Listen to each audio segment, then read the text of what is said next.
Video game pricing by VideoGameDunkey. Now, we all know video games, some of them are becoming a lot more expensive. I've been looking at, games like the new Naruto Storm game coming out in late 2023, and we're looking at $100 plus for the collector's edition. Paid $100 for Fate Samurai Remnants. Obviously that's with the extra goodies attached. Breath of the Wild, was $60. Tears of the Kingdom going to $70 USD. I personally factored that into a review regarding to what games ask for their pricing, but let's see what Dunkey has in regards to video game pricing.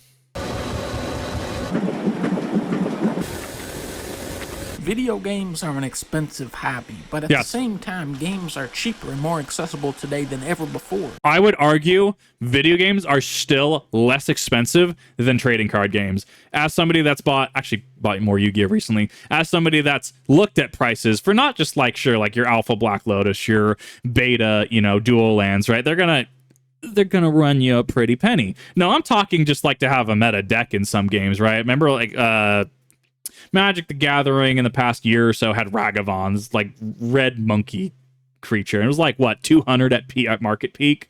I can buy the Jirachi bonus disc for Pokemon Coliseum for 180. Still less expensive than trading card games. I can cite that.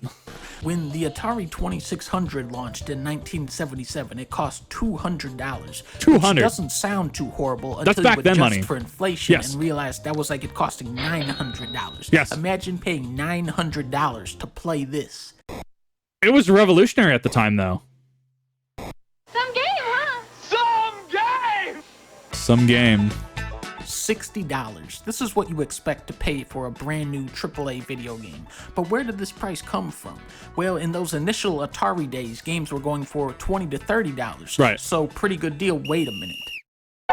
What the fuck? $120 for Plaque Attack? Oh. So this is actually a very good point, where video games have remained pretty static at 60 USD for, I would argue, decades at this point, technically, right?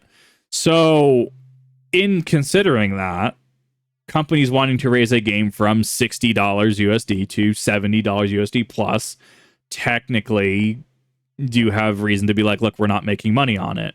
However, as that has been the industry standard for a long period of time, I know a lot of people are just, they're look, this is what the game is.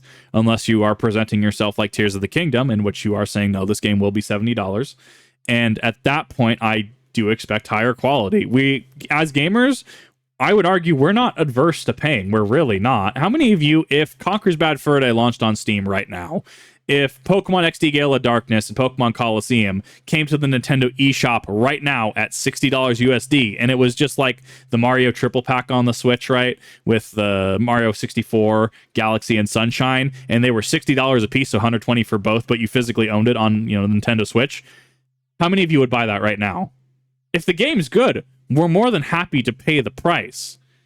It's when you get games like Redfall, when you get games like Gollum, when you get games that don't have care put behind them, when you have games that, just aren't good, I would argue objectively, right, that's when people start to complain. 3D All-Stars, thank you. Yes, the 3D All-Stars on Switch. If it came out as, if they released all the Pokemon games right now, and you could buy a Pokemon 2D All-Stars, and it was like RBY, GSC, RBE, RSE, DPP, and Black White, Black 2, White 2. And it was like $120 for this on the eShop, but you owned it, right? How many of you would buy that right now? It's better than spending $400 or $500 for Pokemon White 2 or Black 2 on eBay or Amazon. That third-party market is absolutely insane. No. It's worse quality for the same price, yes. $120 to play Oink. Oink. Oink, ladies and gentlemen. Oink? $120 to play Tax Avoiders. Why did you have to avoid paying your taxes? Because video games cost $120. God damn. Madden has this problem, for what I understand. Watching the Angry Joe, I love watching his annual Madden reviews. I can't react to them because they are long, and it's something that he does every year that I feel people, if they really want to watch a man break down into his essence and just tear into Madden, that's a very fun experience, put it that way. But God, some of these games really do charge way more, almost double industry standard of 60 USD for way less. To NES times, games are now $60, which was $150 50, Jesus Christ. However, that price point would remain at 60 going into future console generations, so while the value of the dollar dropped, video games were subtly becoming cheaper with each passing year, except when they try to sell Turok for $80 for Turok. Yeah. What? There better be over 80 dinosaurs in this game. $60 is still a lot of money today, but for a top-of-the-line video game that you are going to play and enjoy for the rest of your life, a work of art that developers poured years of their lives into, $60 for that? That's just a good deal. The joke is, how many $60 games meet that criteria? Man, like they have the graphical, this clearly has the graphical fidelity, but man, the gameplay, and this isn't just to pick on like Marvel. How many games have you bought since let's just say 2015? How many games have you bought since 2015 that are absolutely just broken, that don't work, that are featureless, that maybe have a roadmap and then they just drop the roadmap after the game launches, like Anthem, where it's like, yeah, we have this roadmap and we're going to do all this. Now we don't want to do this anymore. And it's, as far as I'm aware, it's not legally enforceable because it's merely a projection that they aren't legally accountable for. As far as I'm aware, that could be wrong. I'd be very interested on a lawyer's perspective on roadmaps. On with that being said, it's just, yeah, so we're going to get upset when we're paying more for less. If you provide us with an experience, do I regret paying $100? I haven't even played it, right? I haven't not even played Fate Samurai Remnant yet, and I bought the $100 edition. Am I upset? No. I for what I wanted, I think that's completely fair, and I'm looking forward to playing it.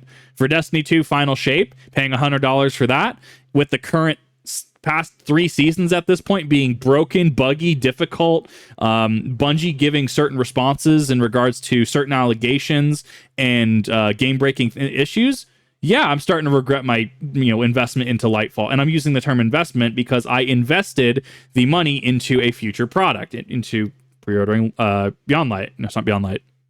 Final Shape, that's the one, right? So I paid the same in both of these cases. One of these feels like it's respecting my time more with a dev team that cares.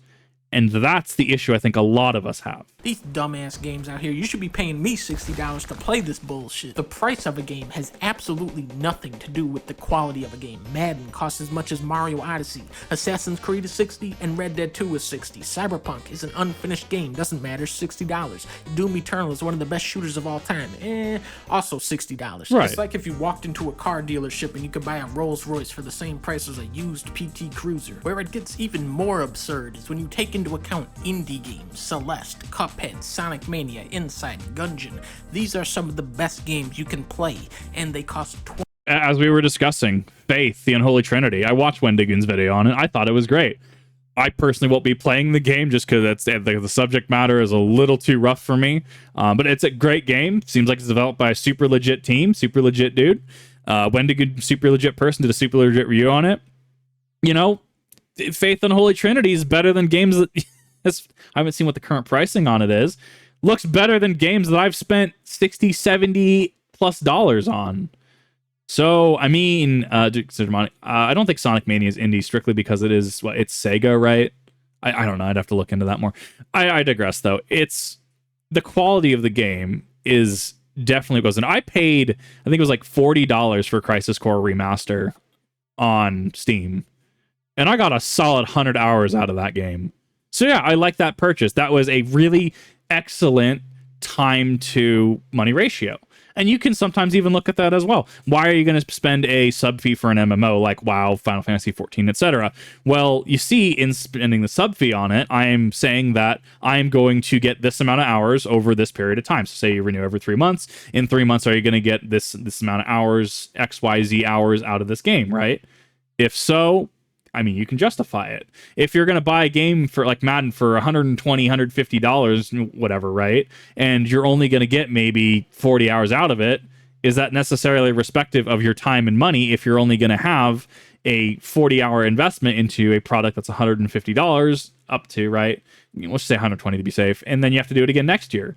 You could look at that as a cost-benefit analysis of time to money in terms of a ratio and make calls depending on that. Do you think you're going to get 70 hours out of Tears of the Kingdom? If so, maybe you can justify the $70 price point. $20. Meanwhile, Metal Gear Survive is $30. Sonic Forces was $40. Balan Wonderworld was $60. What the fuck are these prices? They're just picking an arbitrary number out of Balan's golden hat. Marketing will forever manipulate gamers into wanting to buy the brand new cutting edge game, even when there's nothing new about the game, because it's just marketing. That's the entire nature of it. We are selling this product. You should buy our product. Well, why? This is why you should do it. Here's the visuals. Here's the gameplay. These are reasons you should buy it. Give us money. But that's just marketing. Like yeah. That is by intent, by design. It's all built on recycled technology from years ago. My question is, why is everyone in such a rush to play a new shitty game that isn't even finished yet, that cost a lot of money, when you motherfuckers haven't even played any of the classics that have been out for years? Why are you trying to play Mass Effect Andromeda when you haven't even played Mass Effect 2? Why are you buying... I played Mass Effect 2. I played Mass Effect 2 like 3 times, actually. I played Mass Effect 3 twice. I've never played Mass Effect 1. I've gotten past the first planet. But if you're going to play Mass Effect, play 1 first, please. It is very hard to go back from 2 and 3 to 1. But eventually I'll go back. No, and this gets into a controversial argument, and I will state that this is a controversial viewpoint that I've heard, where I've heard people say the best thing that could happen right now is that the video game industry collapses, and for a couple of years we don't really see any new products, because it will allow people to go back through their backlog, and it might even allow certain devs like Activision Blizzard to potentially, double down on things like Overwatch 2, double down on things that they've made promises on but haven't delivered, and kind of slow the complete content mill that is the modern video game industry, right? But I mean, that's technically a controversial opinion, because as if the video game industry collapses, many people are out of job. Not, the problem, I would argue, is problematic management, investors that think they know game design when in reality they probably don't know game design. There's a lot that goes into that, and so I will label it as a controversial opinion. Metal Gear Survive when you haven't even played Metal Gear Solid? Why are you buying any game when you haven't even played Mario Galaxy yet? I beat Galaxy. I finished it. I feel like I just have to start showing up at GameStops at this point. When I see somebody pick up a dumbass game, I just knock it out of their hand like, no. Go pick a better game. Copy that. God of War is $17. Uncharted is $16. That's wild. Doom is $25. Phantom Pain is $18. Devil May Cry is $23. So don't let me catch you out here spending $70 on Lawn Mowing Simulator. Amazing. Like I know you will. Amazing. I will come down on you for doing some bullshit like this. Even good games drop in value fast. Ubisoft junk even faster. More than ever, video games are fighting over... Praise the Gabbin. Oh my god, I've been on the internet a while. Wow, that was just like... That just like pulled itself out of my brain and through my throat just to say praise the Gabbin. On the internet way too long, man. For your money, and as the industry grows, so do your options as a consumer. This is actually a problem, actually. Nintendo games never dropping in value, allegedly, because I'm going to bring up Black 2, White 2 are like $400, $500 on like Amazon and eBay. And then that leads into, obviously, the piracy debate, which for legal reasons I cannot legally say, if you do not own the game, do not download copies of the game that you do not own, do not play copies of the game you do not own on an emulator. I legally have to say that, for legal reasons. What I can say is that it is a little BS that, people want to go back. They want to play through Platinum, arguably a fan favorite title. People in Omega Ruby Alpha Sapphire wanted Emerald's Battle Frontier, but never got it. It was teased, the Island Resort, right? It was teased, Battle Frontier coming soon, but we never got an Oraz Battle Frontier. So people want to go back to Emerald. People were theorizing back in the day on internet forums about, the Wreath of Fire and Leaf Green. We'd get a third version, Ice Blue. People want to go back, experience Pokemon Yellow. People want to go back, experience Black 2, White 2, right? People want to go back and experience XD Gale of Darkness, Pokemon Coliseum. And that's just on the Pokemon side of things. Let's extend this to Zelda. People would love to go back and I'm sure experience Twilight Princess on the Wii, maybe from a curiosity standpoint in regards to mechanical operation of the game. People can go back to Legend of Zelda Wind Waker with the Tingle Tuner, where it worked completely differently in the GameCube, where you could actually hook it up with the Game Boy, right, when you can on the HD. That's just, Nintendo side of things. It becomes problematic when there's a demand, but supply is not getting met, and the supply that is there is being heavily influenced and even scalped in certain cases, right? It's problematic because what do you do at that point? If you have a demand, it's simple logic, right? If you have a demand and you don't have a supply, people are going to want to get their supply by whatever legal means that they want to, right? But if there's no legal means to get that, because, well, currently due to our vision for the brand, we don't want to spend any of our resources remaking any of these older games or bringing any of these older games up to modern hardware. We feel that it just isn't in line with what our current, bottom line represents, right? Things like when companies say that, right? What are you going to do then? Well, if you're not going to give it to me, and I'm saying this from a third-party perspective legally, right? If this third party was like, well, if you're not going to give it to me legally, I'm just going to go find it whatever other means I can, because you clearly don't want me to have it. I'm not, this person isn't going to pay exorbitant prices for these games or media, and so that gets into that kind of argument. It is a self-fulfilling cycle of tripping oneself at that point, and I think the easiest thing they could do at this point is to just release collections like they did the Mario 3D All-Stars, and just put a bunch of emulators inside of a UI and just sell it to people on a cart. I think that would fix a lot of things.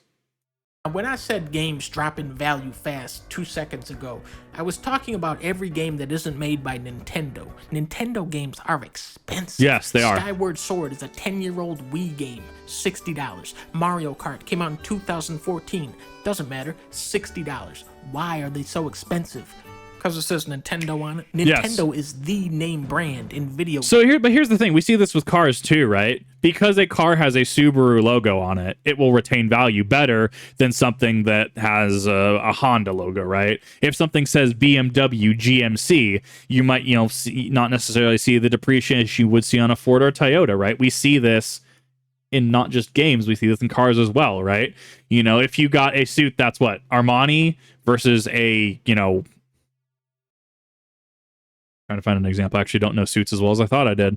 You have an Armani suit versus something you bought at Walmart, right? Which one of these do you think is going to hold more value? Rolex versus, your off-brand Rolex with 3Xs, right? Which one of these is going to hold more weight and value?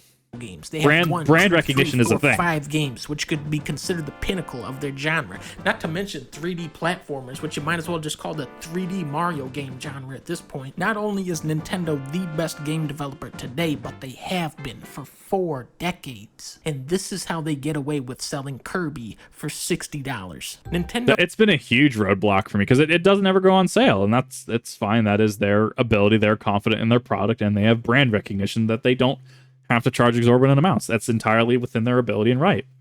It has been a deterrent, I will say, in a lot of cases. Games are not created equally, but they are sold as equals. Mario Odyssey is $38, and Splatoon 2 is $55, and I just gotta sit here and say, okay, while I would gladly pay $100 for a game as good as Pikmin 3, I feel disgusted and insulted when you ask $60 for Pokemon Sword. Get the fuck out of here. I will say that Pokemon Sword and Shield, having gone back, does feel a lot more stable, at least online, than Scarlet and Violet. I will have to check it with the new patches. I think Pokemon Sword and Shield was peak modern Pokemon, honestly, especially with that TMTR system. I think that engine was a lot more stable, and that the gameplay was a little bit more stable. But what are your thoughts down in the comments section? I'm very curious what your thoughts on that are. Give you $1 for this game. Have you ever heard the expression, the best things in life are free? League of Legends, Valorant, Fortnite, all of the best video games are free. Wait, the $60 annual franchise is now a dinosaur. Call of Duty and Battlefield are higher quality games, but they've monetized in such an exploitive way that people are flocking to free-to-play titles instead. Why pay $60 for a game with a 1-year lifespan when they're still updating Fortnite with free content years later? This is a valid argument, actually. Why would you spend and that's how I look at games. Sometimes you are going to buy into a game. Like, for example, I've mentioned that I'm getting the new Naruto Storm game when it comes out in November. I'm going to be dropping $100 on that big boy edition. Well, Kip, why are you doing it? It's just a reskinned, potentially just updated a little bit version of Naruto Storm 4. Yep, you're absolutely correct. But I am willing to pay the buy-in from the TCG standpoint, right? When a new core set of standard drops, say in Magic or Pokemon, right? A new core set drops, and you go, I'm going to drop this much money on getting into this format. You are dropping money to invest into getting into the standard format. Or, for example, in Yu-Gi-Oh, say you're wanting to play something like Tier Elements, branded like I do, Ballpark even, right?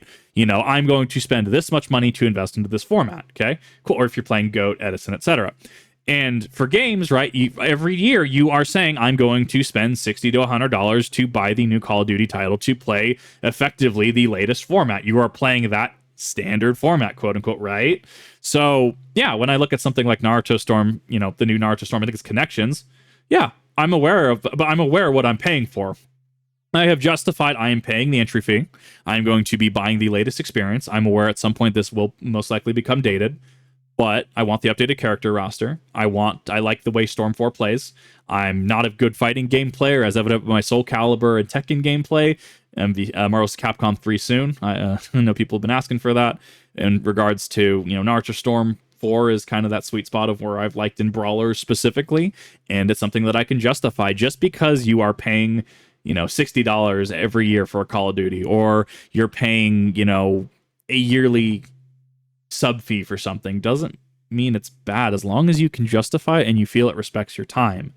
And that, I think, should be normalized. Absolutely. If you don't feel like Call of Duty is respecting your time, which I feel releasing Modern Warfare 3 this soon after isn't respectful of my time, at this time, I've decided not to purchase Modern Warfare 3 or really even go near it. And that's my right, as it is your right in chat and in the comment section to go play Modern Warfare 3, to pre-order Modern Warfare 3, to buy skins for Modern Warfare 3. That is your right to do that, as it is my right to say it's not for me. I'm not gonna, not gonna harass you because you bought Modern Warfare 3. No. All I can say is, as long as you made your best educated and ethical decision that you wanted to make, that's all anyone should care about. Yeah, I already got the Fate game. Yeah, no, it's already in my library. I'm talking about Naruto Storm Connections. Yeah, Overwatch over here, $40 for a game that is 10 times more polished and replayable than any Call of Duty or Battlefield. This is Overwatch 1, not 2. How many characters and maps to that game over the years? And now Halo Infinite is going free to play. $60 for this bullshit? This is over. Happy New Year, Xbox. Now, back in my day, this must have been around 1910. God, I remember not only Blockbuster. Back when I lived in a very rural area of California, I lived up in some mountains. Can I say that on stream where I was? Let's just say I lived in SoCal, San Bernardino area. But that's information you're not gonna be able to actually dox me on. Man, there was a small rental place. I remember going and looking at the boxes.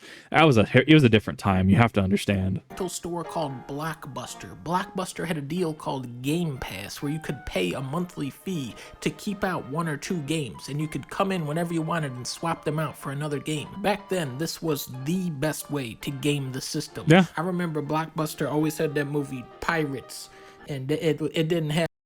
Wait a minute. Why do I recognize this cover? What? Hold up. Okay. I know what this is now. I know exactly what this is. And the fact that I recognize and potentially even own this, I have to remember if I bought it for a gag or not. Oh my god, Dunkey. I was not expecting that in the video. Oh. Have Johnny Depp in it. I think this was a different version of the movie. Today, that deal you could say that as the Xbox Game Pass for $15. If you know in chat in comments, that's all I'm gonna say. $1 a month, you can get access to a pretty decent library of games. I think it's something like 300 games, and there is some really good stuff in here. The only thing wrong with the Xbox Game Pass is that the second I recommend this to people, you already know snake-ass Microsoft is going to triple the price on this thing. So here's the thing about Microsoft Games Pass as well, is that they can pull or revoke access to games at any point in time, and you never actually own the games. Yes, for a lot of people, it is going to be a cheaper way of playing games, like Starfield, like playing maybe if Mass Effect is on there. It, as far as I'm aware, has a rotating catalog as well. But you never actually own the games, and that is a problem in regards to modern games ownership. If you use Games Pass, you shouldn't feel vilified. It's your choice to use Games Pass if you want to. There are concerns regarding Microsoft and pushing Games Pass in certain aspects, and in regards to game preservation and ownership, but at the end of the day, as long as you can justify your decisions, that's all anyone can say. Sadly, many of the best video games out there are not available on any modern devices. Say you want to play a Sega Saturn game. Well, first you're going to need the console. Yep. What the fuck? And then the game. Let's look for Panzer Dragoon Saga. $1,700. Jesus Christ. Nice. Now remember when I said that games drop in value? We are at a point where remastered versions of games are now outdated. Metal Gear Solid 4 is still only playable on the PS3. Ridge Racer? Really? Really? Huh. That doesn't exist. What are you talking about? Do you mean Renzo Racer? What? GoldenEye? What the fuck is Golden? Are you talking about Golden Tea? That's not a real game. I think you're thinking of the Watch Dogs 2 Golden City bundle. This is games preservation coming into the fold. Tekken 3? Eh? Are you talking about the Tekken 7 Season Pass 3? Beautiful Joe. What? Wow. It's been a hot minute. I remember seeing Beautiful Joe covers at GameStop. Wow, it's been a hot minute. You mean Joe's Diner? Emulation is pretty much the only practical way to get at classic games. Yeah. It's on arcade, NES, SNES, Genesis, PS1, Game Boy, DS, PS2, N64, or GameCube. You can probably emulate it. GameCube, I saw that. I saw that. May not technically be legal, but this is just a straight up. And so this exactly leads into the argument we had prior. I'm not going to rehash it in regards to Pokemon going for $400 to $500.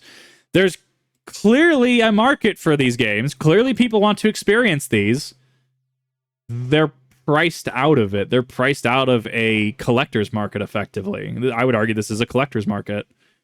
They're priced out of it. So what do you want them to do? Oh, well, I guess I just can't play this. I mean, in a perfect world, maybe, but people want to play these. People want to experience. There's a reason. I don't know enough about Panzer Dragoon Saga. I'm sure there's a reason it's almost $2,000 as of this video, right? So, I mean, it is a problem that will continue to feed itself. You get rid of the game. People want to play the game. You don't make the game available, so people are naturally, logically going to go to the next viable option. I will always say, for legal reasons, even for ethical reasons as well. I mean, if you're going to emulate a game, own the game first. Like, for example, me playing Radical Red, I own my physical copy of Fire Red. It's the authentic one as well. I know Nintendo will be like, oh, well, it's technically a bootleg cart. Look, I bought it. I bought my my authentic copy. I spent way too much money on it, but I own it. So yeah, if I want to play it on my 32-inch screen rather than a Game Boy SP that doesn't have any modern support and it's hard as hell to fix and sometimes expensive, yeah, I'm going to go play it on my PC because I literally own the thing right there. I can even transfer my save file over. Fucking crime. And what's nice about emulating games is that they're all free. Remember, back in the 70s, this was $150. Today, it's a 7 kilobyte file. Yeah. I wonder if fair use kicks into some of these as well. Are cheeseburgers really this bad for your teeth? Maybe. Literally the problem with physical media collectors. Yeah, and you'll run into that with anything, though.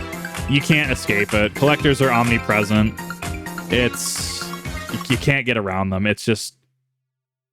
It's a whole interaction. But what are your thoughts? What did you think of this? Did you think that this hit a lot of things on the, hit the nail on the head, so to speak?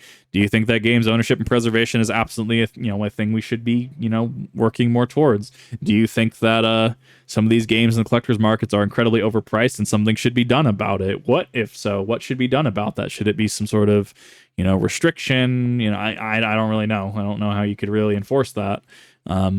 But no, video game pricing, this was a very interesting look into that, and I hope you enjoyed it as much as I did. Absolutely love Dunkey's content. He brings some great content to the table, and if you haven't, definitely recommend you go check him out. But that'll do it for this time. Hope you all enjoyed this, and I will see you in the next one.